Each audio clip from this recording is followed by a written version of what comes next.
2 दिन पंजाब, हरियाणा और दिल्ली में कहीं कहीं शीतलहर चलने की संभावना। उत्तर प्रदेश और राजस्थान में भी कहीं कहीं चलेंगी सर्द हवाएं। बुधवार को पंजाब के दक्षिणी हिस्सों समेत हरियाणा में पाला पड़ने का अनुमान। राजस्थान के उत्तरी इलाकों में भी पाला पड़ने की संभावना।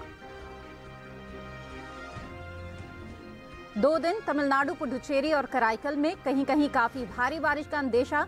बुधवार को केरल और माहे में भी कहीं कहीं तेज बरसात के आसार। नमस्कार, आप देख रहे हैं दूरदर्शन किसान। मौसम खबर में आप सभी का स्वागत है। मैं हूं मोनालिसा। मौसम खबर में जानेंगे आने वाले दिनों में कहां होगी बारिश, कहां चलेंगी शीतलहर और कैसी रहेगी तापमान की स्थिति। इसके साथ ही किसानों के लिए होगी मौसम के अनुसार कृषि सलाह भी। तो आइए शुरुआत करते हैं मौसम से जुड़ी हुई कुछ खास खबरों के साथ। 2 दिन पंजाब, हरियाणा और दिल्ली में कहीं कहीं शीतलहर चलने का अंदेशा है। वहीं बुधवार और गुरुवार को उत्तर प्रदेश और राजस्थान में कहीं कहीं चलेंगी सर्द हवाएं। इसके साथ ही बुधवार को मध्य प्रदेश के उत्तरी हिस्सों में भी शीतलहर चलने की संभावना है। वहीं बुधवार और गुरुवार को पंजाब, हरियाणा और दिल्ली में कहीं कहीं दिन ठंडा रहने का अनुमान है। 2 दिन पूर्वी और पश्चिमी उत्तर प्रदेश में भी कुछ जगह दिन ठंडा रहने के आसार हैं। बुधवार और गुरुवार को उत्तराखंड के कुछ हिस्सों में दिन सर्द रहेगा। बुधवार को पंजाब के दक्षिणी हिस्सों समेत हरियाणा में कहीं कहीं पाला पड़ने का अनुमान है। बुधवार को राजस्थान के उत्तरी इलाकों में भी पाला पड़ने की संभावना है।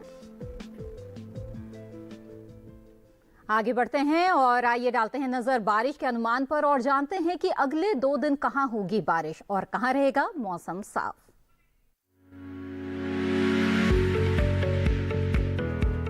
मौसम के हाल में सबसे पहले बात करते हैं उत्तर भारत के पहाड़ी इलाकों की। बुधवार और गुरुवार को जम्मू कश्मीर और लद्दाख में बारिश की संभावना नहीं है। साथ ही अगले 2 दिन हिमाचल प्रदेश और उत्तराखंड में भी बारिश का अंदेशा नहीं है। वहीं बुधवार और गुरुवार को हरियाणा और दिल्ली में बरसात का अनुमान नहीं दिख रहा है। साथ ही अगले 2 दिन पूर्वी और पश्चिमी उत्तर प्रदेश में भी बारिश का अनुमान नहीं है। बुधवार और गुरुवार को पूर्वी और पश्चिमी राजस्थान में भी बरसात के आसार नहीं है। वहीं 2 दिन पूर्वी भारत के गांगे पश्चिम बंगाल में बारिश का अनुमान नहीं है, जबकि बुधवार को उप हिमालय पश्चिम बंगाल और सिक्किम में कहीं कहीं बारिश की संभावना है। साथ ही बुधवार को अरुणाचल प्रदेश में कहीं कहीं बारिश का अनुमान है। वहीं अगले 2 दिन असम और मेघालय में बरसात के आसार नहीं है। बुधवार और गुरुवार को नागालैंड, मणिपुर, मिजोरम और त्रिपुरा में बारिश की संभावना नहीं है। साथ ही 2 दिन बिहार, झारखंड और ओडिशा में भी बरसात के आसार नहीं है।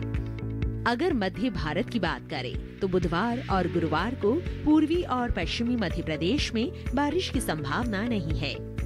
साथ ही अगले 2 दिन छत्तीसगढ़ में भी बरसात के आसार नहीं है। बुधवार और गुरुवार को मध्य महाराष्ट्र में बारिश की संभावना नहीं है। साथ ही 2 दिन कोंकण, गोवा में भी बारिश का अनुमान नहीं है। वहीं बुधवार और गुरुवार को मराठवाड़ा में बरसात का अंदेशा नहीं है। दक्षिण भारत की बात करें तो बुधवार और गुरुवार को तटीय आंध्र प्रदेश में बरसात का अनुमान नहीं है। अगले 2 दिन रायलसीमा में भी बरसात के आसार नहीं है, जबकि बुधवार को तमिलनाडु और पुडुचेरी में अनेक जगहों पर बारिश की संभावना है। अगले 2 दिन कर्नाटक के तटीय इलाकों में बरसात के आसार नहीं है। वहीं बुधवार को केरल के कई इलाकों में बारिश का अनुमान है। वहीं 2 दिन अंडमान और निकोबार द्वीप समूह में कहीं कहीं बारिश की संभावना बनी हुई है। साथ ही बुधवार और गुरुवार को लक्षद्वीप के अधिकतर हिस्सों में बरसात के आसार हैं। और अब आइए आपको बता दें कि पिछले 24 घंटों के दौरान देश के किस हिस्से में हुई बारिश, कहां चली शीतलहर और कहां छाया कोहरा।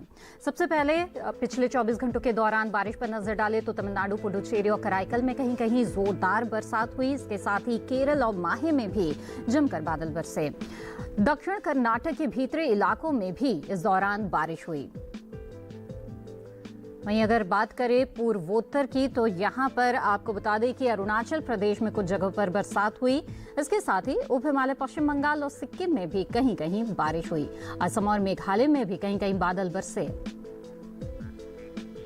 वहीं लक्षद्वीप के कई हिस्सों में इस दौरान बरसात हुई। साथ ही अंडमान और निकोबार द्वीप समूह में भी कहीं कहीं बारिश हुई।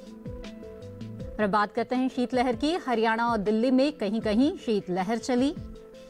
तो इसके साथ ही राजस्थान के भी कुछ हिस्सों में चली सर्द हवाएं। साथ ही पंजाब में भी कहीं कहीं दिन काफी ठंडा रहा। तो उत्तर प्रदेश में भी दिन में काफी ठंड महसूस की गई। दिल्ली और हरियाणा के कुछ इलाकों में भी दिन ठंडा रहा। और अब बात करते हैं कोहरे की। जम्मू और उत्तराखंड में इक्का दुक्का जगह घना कोहरा छाया रहा।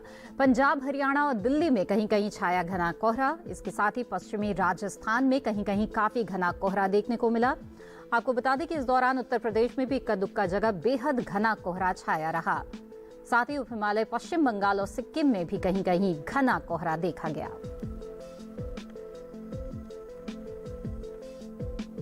और आइए अब जानते हैं कि देश के किस हिस्से में कैसा रहा तापमान। पहले बात करते हैं अधिकतम तापमान की।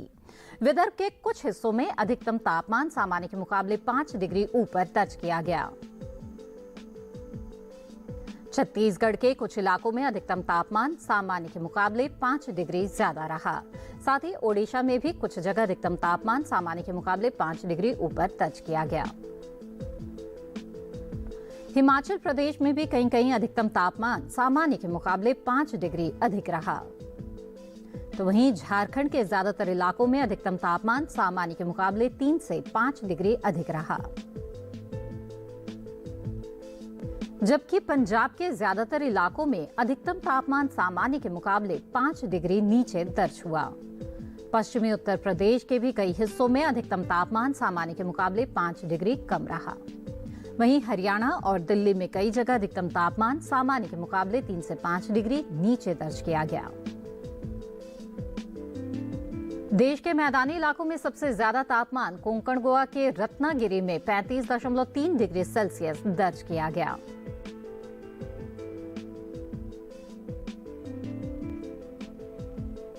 ये तो बात हुई अधिकतम तापमान की। आइए अब जान लेते हैं कि देश में न्यूनतम तापमान की स्थिति अलग अलग राज्यों में कैसी रही। झारखंड के कई इलाकों में न्यूनतम तापमान सामान्य के मुकाबले 5 डिग्री ऊपर रहा। मध्य महाराष्ट्र में भी कई जगह न्यूनतम तापमान सामान्य के मुकाबले 5 डिग्री ऊपर दर्ज किया गया। इसके साथ ही असम और मेघालय में भी कई जगह न्यूनतम तापमान सामान्य के मुकाबले 5 डिग्री ज्यादा रहा। इसके अलावा ओडिशा में भी कहीं कहीं न्यूनतम तापमान सामान्य के मुकाबले 5 डिग्री अधिक दर्ज किया गया। उत्तराखंड के ज्यादातर इलाकों में न्यूनतम तापमान सामान्य के मुकाबले 3 से 5 डिग्री ऊपर रहा। साथ ही अरुणाचल प्रदेश में भी अधिकतर जगह न्यूनतम तापमान सामान्य के मुकाबले 3 से 5 डिग्री ज्यादा दर्ज हुआ। इसके विपरीत पश्चिमी राजस्थान में कहीं कहीं न्यूनतम तापमान सामान्य के मुकाबले 1.5 से 3 डिग्री नीचे रहा। और इस बीच देश में सबसे कम तापमान पूर्वी राजस्थान के सीकर में रहा। यहाँ का न्यूनतम तापमान 1.5 डिग्री सेल्सियस दर्ज किया गया। इसी के साथ बुलेटिन में फिलहाल वक्त है एक छोटे से ब्रेक का। ब्रेक के बाद जानेंगे कैसे करें शिमला मिर्च की खेती। आप बने रहें दूरदर्शन किसान पर।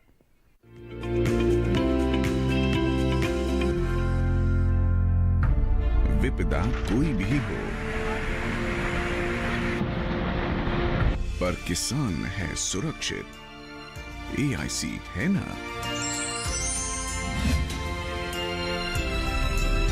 भारत सरकार द्वारा स्थापित फसल बीमा विशेषज्ञ कंपनी।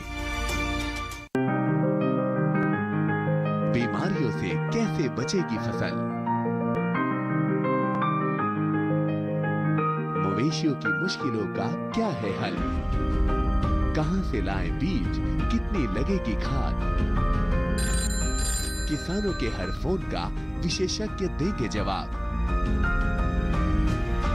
देखिए हेलो किसान लाइव सोमवार से शुक्रवार शाम 6 बजे।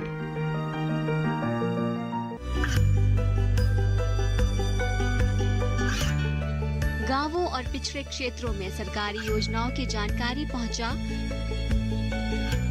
देश में कौशल और क्षमता विकास कर ग्रामीणों को सामाजिक बदलाव और विकास से जोड़ने की दूरदर्शन किसान की पहल चौपाल चर्चा देखें सोमवार से शुक्रवार सुबह 9 बजे।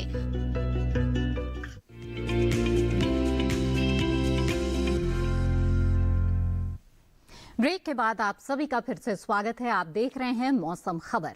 दक्षिण भारत में कुछ दिनों से विशेषकर केरल, तमिलनाडु और पुडुचेरी में अच्छी बारिश हो रही है। ऐसे में यहाँ के किसान कैसे करें खेती बाड़ी, आइए जानते हैं विशेषज्ञों की सलाह पर आधारित हमारी इस खास रिपोर्ट में। पश्चिमी तमिलनाडु में इस समय 5 महीने के हो चुके केले के पेड़ों को सहारा दे। इसके साथ ही यहाँ इस मौसम में हल्दी, काबुली चना और धान में रोगों और कीटों के लगने की संभावना है। ऐसे में किसान इसकी निगरानी करते रहें और प्रकोप दिखाई दे तो कृषि विशेषज्ञों की सलाह से दवाओं का छिड़काव करें। तमिलनाडु के ऊपरी पहाड़ी इलाकों में फसलों को पाले से बचाने के लिए पौधों के चारों तरफ मल्चिंग करें। वहीं दक्षिणी आंतरिक कर्नाटक में जहां धान के बीज तैयार है, वहां उनकी रुपाई कर ले। इसके साथ ही इस इलाके में तैयार अदरक और हल्दी की खुदाई कर ले। दक्षिण आंतरिक कर्नाटक में ही इस समय केले में रोगों के लगने की संभावना है। किसान इसकी निगरानी करते रहें। तटीय कर्नाटक के किसान सुपारी और नारियल के बागों में मिट्टी में नमी को बनाए रखने के लिए मल्चिंग करें। इसके साथ ही सुपारी को ठंड से बचाने के लिए उनमें सिंचाई करें। तटीय कर्नाटक के किसान इस समय मूंगफली के अलावा भिंडी, बैंगन, चौलाई, पालक, तोरी, खीरा, करेला और अन्य कद्दू वर्गीय सब्जियों की बुआई जारी रखें। यही इस समय बेला के बागों में कीटों का प्रकोप देखा जा सकता है। किसान निरंतर इसकी निगरानी करते रहें।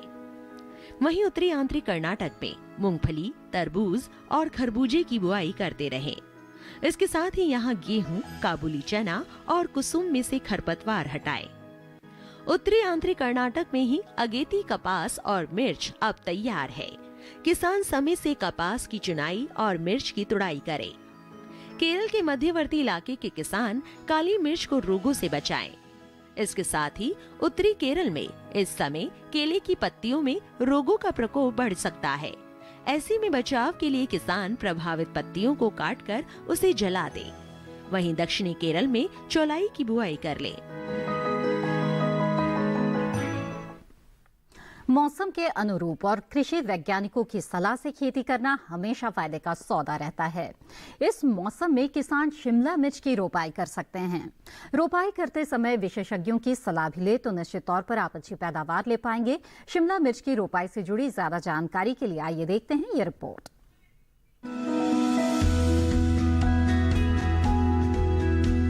शिमला मिर्च की बुआई का समय चल रहा है। सर्दी का मौसम इसकी खेती के लिए उपयुक्त माना जाता है। वैसे शेड में 12 महीने इसकी खेती की जा सकती है। इसकी खेती के लिए सबसे पहले नर्सरी लगाई जाती है। नर्सरी तैयार होने पर इसे मुख्य खेत में रोप दिया जाता है। ज्यादातर हरी शिमला मिर्च बाजार में दिखाई देती है, वरना लाल और पीली शिमला मिर्च की भी अच्छी मांग है। रोपाई करते समय ध्यान रखें कि पौध से पौध की दूरी 45 सेंटीमीटर और कतार से कतार की दूरी 7 सेंटीमीटर रखें। रोपाई के तुरंत बाद पौध में हल्की सिंचाई जरूर कर लें। उसके बाद 10 से 15 दिन के अंतराल पर फसल में सिंचाई करते रहें। इससे फसल की अच्छी बढ़वार में मदद मिलेगी। सर्दियों में पाले से फसल को नुकसान हो सकता है। पाला लगने से पौध सूख जाती है और झुलस जाती है। इससे बचाव के लिए पौध में सिंचाई जरूर करें।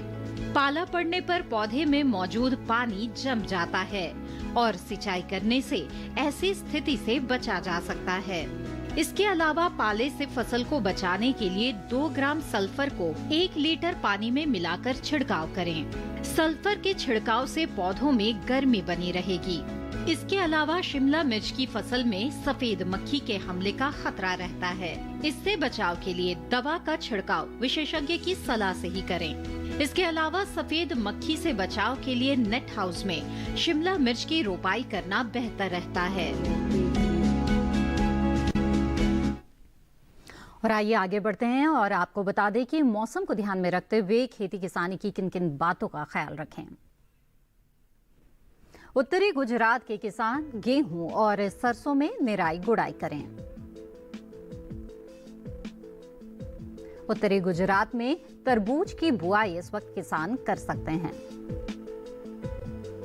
यहां पपीता और बेर की तोड़ाई के अलावा कपास की चुनाई भी करें। उत्तरी गुजरात में ही किसान आलू को रोगों से बचाने के उपाय करें। दक्षिणी गुजरात में धान की नर्सरी लगाने का काम पूरा कर लें। दक्षिणी गुजरात में किसान जिमीकंद की खुदाई कर लें। मध्य गुजरात में इस समय गेहूं को रोगों से बचाएं।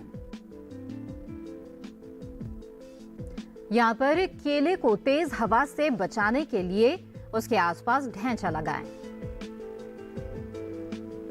पूर्वी राजस्थान के मैदानी इलाकों में पपीते को रोगों से बचाएं। दक्षिणी राजस्थान में प्याज को कीटों और रोगों से बचाएं।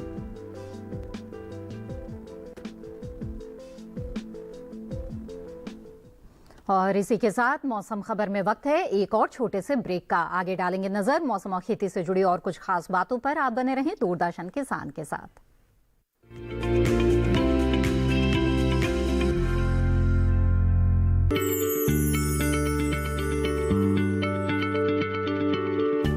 क्या आप किसी बीमारी से परेशान हैं?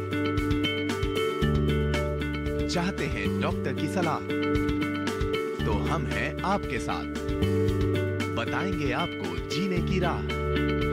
समस्याएं आपकी, समाधान देश के मशहूर विशेषज्ञों के। घर बैठे बात करें देश के जाने माने डॉक्टरों से। हमारे लाइव प्रोग्राम स्वस्थ किसान में हर शनिवार शाम 6 बजे से 7 बजे तक। ये कामयाबी है अन्नदाता की। ये कहानी है खेत और खलिहानों की। कैसे करें अपने पशुओं की देखभाल, जानिए गांव-गांव के किसानों का हाल। देखिए गांव किसान सोमवार से शुक्रवार दोपहर 12 बजे सिर्फ डीडी किसान पर।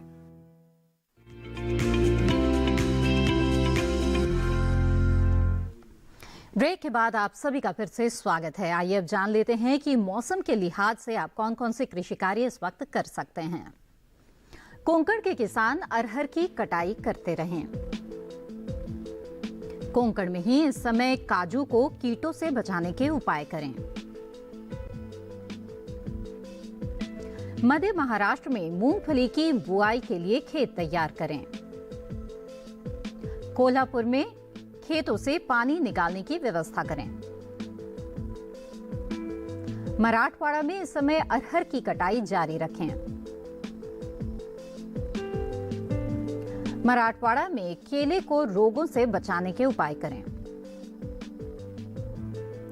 विदर्भ में किसान फिलहाल रबी धान की नर्सरी लगाते रहें। सौराष्ट्र और कच्छ में गेहूं, अरहर और अरंडी में सिंचाई करें। सौराष्ट्र और कच्छ में जीरो को कीटों से बचाएं। बचाव के लिए प्रभावित पौधों को जड़ से उखाड़कर नष्ट कर दें।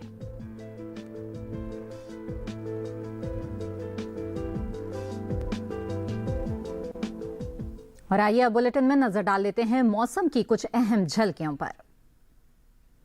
4 से 5 दिनों के दौरान उत्तर पश्चिम भारत के कुछ हिस्सों में बेहद घना कोहरा छाने का अंदेशा है। 2 दिन पंजाब, हरियाणा, दिल्ली और उत्तर प्रदेश में कहीं कहीं काफी घना कोहरा छा सकता है। 2 दिन जम्मू कश्मीर, उत्तराखंड और हिमाचल प्रदेश में कहीं कहीं घना कोहरा छा सकता है। 2 दिन उप हिमालय, पश्चिम बंगाल और सिक्किम में भी घना कोहरा छाने के आसार हैं। बुधवार को असम के उत्तरी इलाकों में घना कोहरा छाने की संभावना है। बुधवार को उत्तरी राजस्थान में काफी घना कोहरा छाने का अनुमान है। 2 दिन तमिलनाडु, पुडुचेरी और कराईकल में कहीं कहीं काफी भारी बारिश का अंदेशा है। बुधवार को केरल और माहे में इक्का दुक्का जगह तेज बारिश की संभावना है। बुधवार को लक्षद्वीप में भी जमकर बादल बरसेंगे। और अब चलते चलते एक नजर डाल लेते हैं अगले 4 दिनों के लिए 9 शहरों के तापमान पर।